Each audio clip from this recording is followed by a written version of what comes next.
This video is part 3 in this series on dip pens. Part 1 was about nibs and nib holders, part 2 is about inks and papers, and this part is about techniques for pen and ink drawing. I think pen and ink is one of the hardest mediums to master. For one thing, it's hard to erase your mistakes. You can get erasers that basically sand off the top layer of the paper, but they damage the paper and it shows. Or you can use white ink to fix your mistakes, but it doesn't have the same texture and sheen as white paper and it shows. I spilled a lot of black ink on this drawing for Inktober this year, and you can see where I tried to fix it with white ink. These fixes probably won't show up if you scan your drawing and increase the contrast, but of course it's best if you don't make mistakes that need fixing, and that takes a lot of practice and really good technique. One mistake I often make with dip pens is to smudge the ink that hasn't yet dried. One solution to this problem is to work from upper left to lower right, if you're right-handed, so that the ink has time to dry before you do any more work on that part of your drawing. Another solution is to use a hairdryer to dry the ink faster, but be careful not to blow puddles of ink across the paper. Another mistake I often make is to put too much pressure on the nib because I'm trying to stabilize my hand. For example, I can make pretty straight lines with this Leonardt 400 nib without resting my hand on the paper because the nib is firm enough to support my arm. But this doesn't work with flexible nibs. They can't support your arm without flexing or catching on the paper. Some people have really steady hands and they don't need to put much pressure on the nib to stabilize their hand, or they stabilize their hand with just a finger or two. I don't have really steady hands, but I do have a trick up my sleeve. I like to rest my hand on the paper to stabilize it. If I can move my hand smoothly over the paper, then I can get smooth lines and I can vary the pressure on the nib without varying the pressure on my hand. The problem is that my hand won't move smoothly.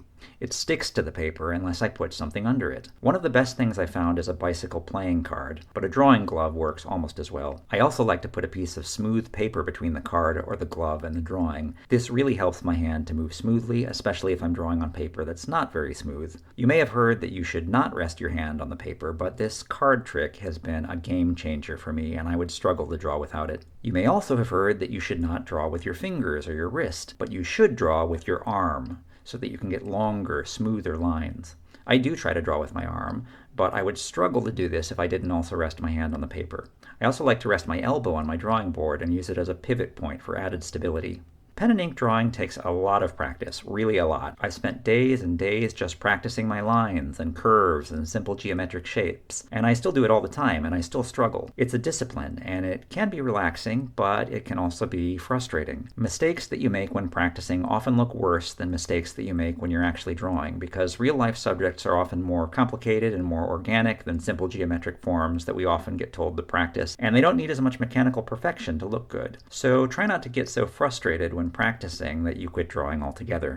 In Rendering in Pen and Ink, Arthur Guptill provides a lot of practice exercises. He notes that many of these examples were drawn slowly. You may have heard that you should not draw slowly, but quickly, with confidence. Lines can be smoother when they're drawn quickly, but they can also be harder to control, especially if you're trying to make a series of parallel and carefully spaced lines, which is exactly what you're trying to do when you're hatching or cross-hatching, especially over large areas.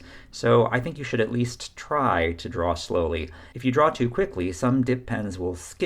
Ink will stop flowing from the tip even though there's still ink higher up on the nib.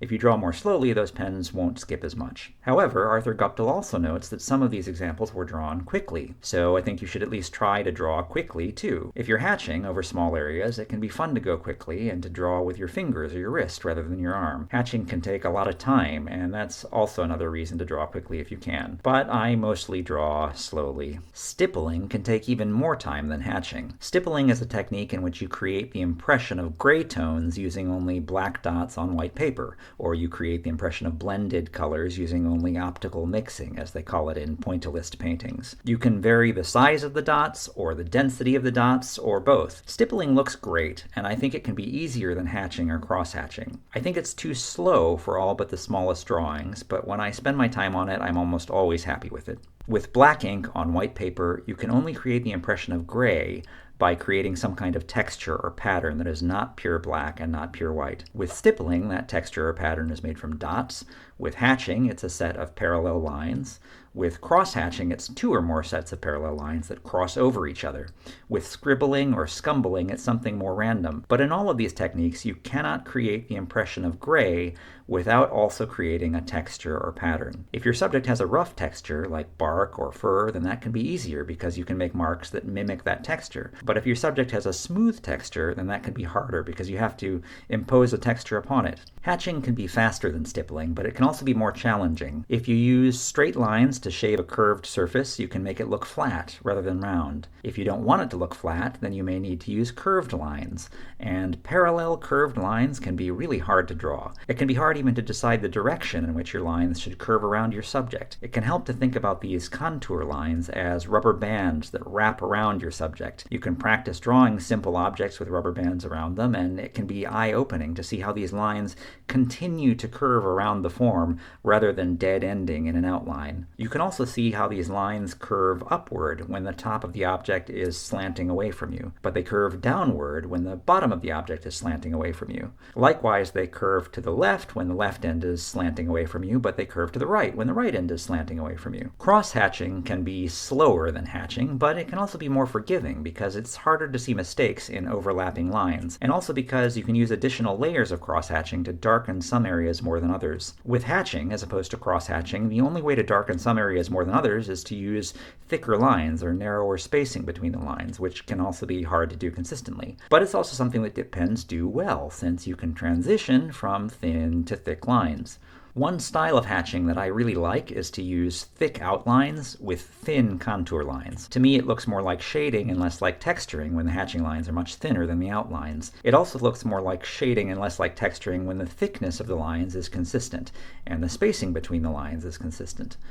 As a general rule, Arthur Guptill recommended that the spacing should be no less than 1/32 of an inch, but I often aim for 1/16 or so, and you can use different line spacings for drawings of different sizes or for different tones within the same drawing. You can practice by making value scales with lines of different thicknesses or different spacings or both. I also find it helpful to practice lines or curves that start and stop at specific places. You can use lined paper for this, or you can use a pencil to make guides for your practice exercises. When I'm working towards a finished pen and ink drawing, I almost always start with a pencil underdrawing. I use a graphite pencil with 2H or HB lead, which I can erase without leaving a trace if I don't press too hard. I try to let my ink dry for 24 hours before erasing the pencil, so the ink is fully cured and is less likely to lighten when I erase the pencil.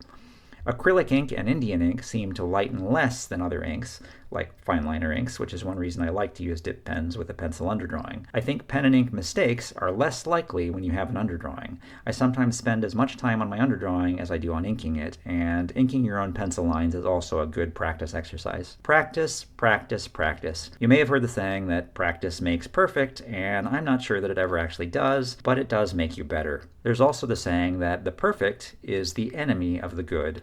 I try to remember that when I'm working with pen and ink, and especially when I'm looking for inspiration from the masters, who always seem to do it so perfectly. Well, that's it for this introduction to drawing with dip pens. If you found it useful, please like and subscribe, and please let me know in the comments if there are other things you'd like to know about dip pens or drawing. This is my first series of how-to videos, but I'd like to make more videos if you found these useful. Have fun with your dip pens, and thanks for watching.